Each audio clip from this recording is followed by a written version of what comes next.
Yes, my name is Maxwell Okpara. I'm an Abuja-based legal practitioner and a human rights activist. And I'm also a public interest litigation lawyer.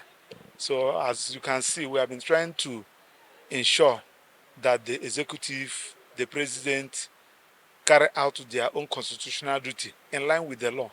That is what we have been challenging. Appointment of nomination of appointees. You have the right to appoint, but you must appoint it in line with the law, because office of the president is also a creation of the law. So what we are now saying is that the law said that you have a right to appoint somebody, EFCC chairman. You should, and the law also gives you the criteria under which you will follow for the person to be qualified, and the laws are there. You cannot just wake up, you just pick somebody simply because he's your friend or you are from your kinsman or anybody. You appoint the person as a chairman of EFCC without following the law, and we can't keep quiet. We said this is an infraction of the law. After 4 years, we will leave that office. At worst, 8 years, we will leave that office. So we will not allow you to destroy our law. You know, the immediate past president, President Buhari, tried to do that in line with the appointment of extension of elongation of a tenure of an inspector general. We challenged it.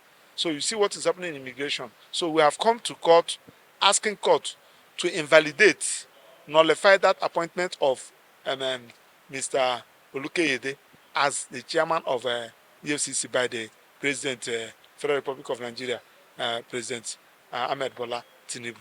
That's what we have come to court to file. We ask court to invalidate it. We're over 200 Nigerians. We have over 100 million Nigerians who are qualified to be appointed. It's not compulsory that it must be Olukoyede to be appointed. The constitutions are there. The EFCC Act are there. Those who are qualified to be EFCC chairman, the constitution stated it. And it's the act of National Assembly. You cannot set aside the National Assembly through executive fiat. You must do it, carry out that appointment in line with the law. So that is why we are here.